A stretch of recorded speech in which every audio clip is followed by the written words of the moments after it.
Hello everyone, welcome to my channel the biology beginners.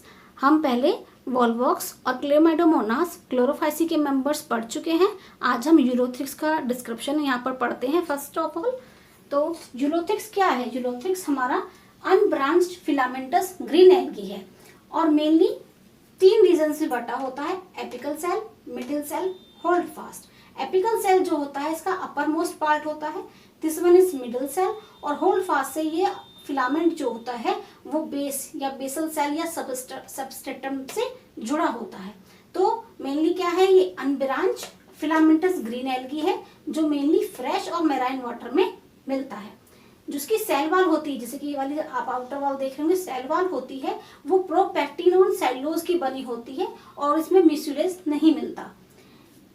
Each cell जो होती है हमारी, उसमें अपना एक न्यूक्लियस होता है, एक सेंट्रल वैक्यूल होती है, ये क्लोरोप्लास्ट होता है। क्लोरोप्लास्ट आप देख रहे होंगे, अब तक हम पढ़ते आए हैं क्लेमाइडोमोनास में कप शेप क्लोरोप्लास्ट होता है, इसी तरह वॉल्वॉक्स में भी कप शेप क्लोरोप्लास्ट होता है। इसमें क्लोरोप्लास्ट जो होता है वो कोलर शेप, ग्रिडल शेप या सी शेप्ड, देखिए हमने यहाँ लिखा हुआ सी शेप्ड होता है क्लोरोप्लास्ट या ग्रिडल शेप्ड होता है।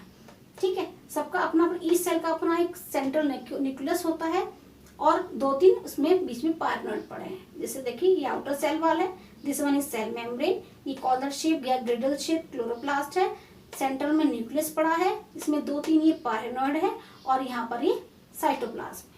कॉमनली जो इसकी यूरोथ्रिक्स की स्पीसीज है, वैसे तो 30 स्पीसीज पाई जाती है, पर जो मोस्ट कॉमन पाई जाती है वो है यूरोथ्रिक्स जोनेटा।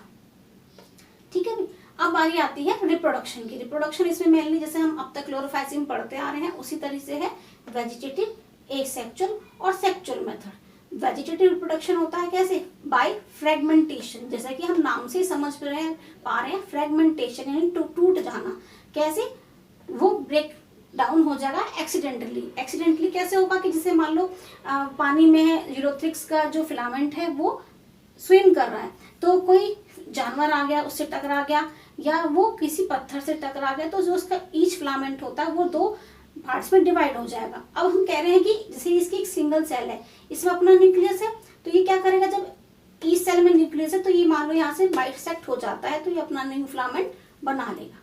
सेकंड होता है एसेक्सुअल। एसेक्सुअल होता है बाय जूस्पोर्स। अब इसमें जूस्पोर्स जो होते हैं डिफरेंट टाइप्स के होते हैं, जैसे कि quadriflagellate macrozoospores, quadriflagellate microzoospores, flagellate zoospores, aplanospores, hypnospores, palmella stage and akinetes, ये सभी हमारे जूस्पोर्स के टाइप्स हैं।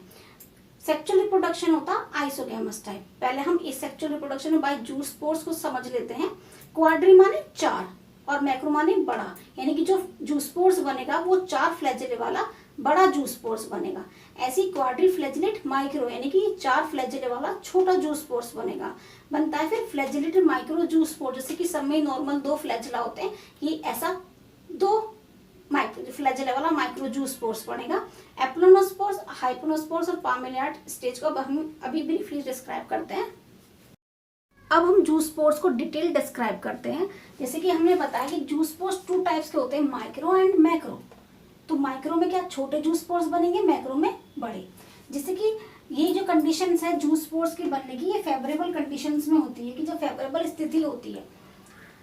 तो ये हमारा पूरा यूरोथ्रिक्स का एक फिलामेंट है। हम इसकी एक सिंगल सेल वेजिटेटिव सेल्स की बात करें तो एक हम सिंगल सेल्स को लेते हैं। इसमें क्या होगा, जब डिवीजन होगा 1 से 2 सेल्स बनती हैं, 2 से 4 बनती हैं। अब जब ये 4 सेल्स मैच्योर हो जाती हैं तो ये बाहर वाली जो इसकी सेल वॉल होती है वो रप्चर हो जाती है और इसमें जूस्पोर्स कैसे बन जाते हैं, मैक्रो यानी कि बड़े, और क्वाड्रीफ्लैजिलेट यानी कि 4 फ्लैजिले वाले जूस्पोर्स बन जाते हैं। अब जब ये जूस्पोर्स बाहर की वॉल जब रप्चर हो जाएगी, ये जूस्पोर्स फ्रीली स्विम करेंगे। धीरे धीरे हम यहाँ पर एक सिंगल जूस्पोर्स की बात कर रहे हैं, धीरे धीरे इसमें डेवलपमेंट होता है। तो इसका बेसल होल्ड फास्ट किससे कहते हैं, जिस पर हमारा जो यूरोथ्रिक्स का फिलामेंट है वो अटैच रहता है, बनता है। धीरे धीरे क्या होता है, ये फ्लैजिला रिड्यूस हो जाते हैं और इसमें एपिकल सेल बनने लगती है। हमने पीछे जब सिंगल सेल का एक स्ट्रक्चर पढ़ा था तो हमने पढ़ा था कि जो यूरोथ्रिक्स है वो एपिकल सेल, मिडिल सेल और होल्ड फास्ट में डिवाइड होता है। तो ये फ्लैजिला इसमें से रिड्यूस हो जाते हैं और ऊपर की तरफ एपिकल सेल और नीचे बेसल सेल का डेवलपमेंट होने लगता है और धीरे धीरे करके ये अपना एक सिंगल न्यू फिलामेंट बना लेता है। तो ये सब फेवरेबल कंडीशंस थी कि जू स्पोर्स बने, जू स्पोर्स को आगे बढ़ने का मौका मिला और उन्होंने एक नया सिंगल फिलामेंट बना लिया। अब बारी आती है अनफेवरेबल कंडीशन की। अनफेवरेबल कंडीशंस कौन सी होती है? जो जू स्पोर्स के लिए फेवरेबल नहीं हो पाती या जू स्पोर्स उसमें डेवलप नहीं कर पाते। हमने पीछे भी बताया था कि जू स्पोर्स डिफरेंट टाइप के होते हैं, माइक्रो जू स्पोर्स, एप्लोनोस्पोर्स, हाइपोनोस्पोर्स, पामेलास्टेज और अकाइनिड्स। अब जो एप्लोनोस्पोर्स होते हैं, these are thin walled non ciliated spores produced in unfavorable और semi drying condition। तो जो जू स्पोर्स होते हैं वो कैसे होते हैं? अनफेवरेबल कंडीशन में या सेमी ड्राइंग कंडीशन में बनते हैं।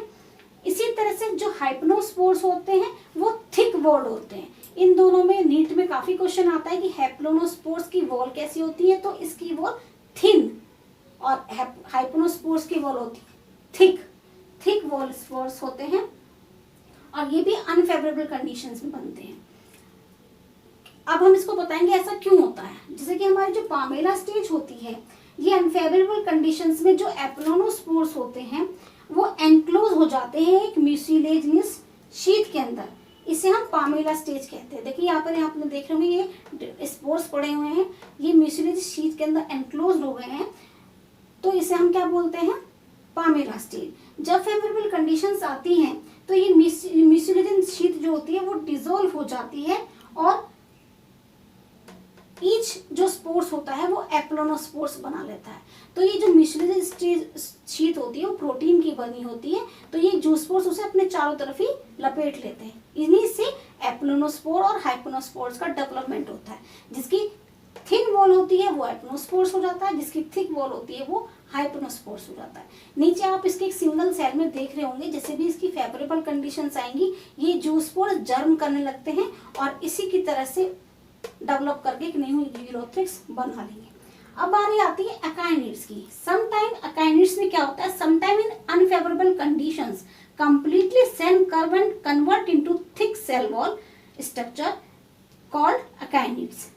और जब ये अकाइनिड्स के लिए फेवरेबल कंडीशंस आ जाती हैं तो वो एक नया फिलामेंट बना लेती है। जैसे आप देख रहे होंगे हमारा पूरा फिलामेंट है, ये इसकी वेजिटेटिव सेल्स है।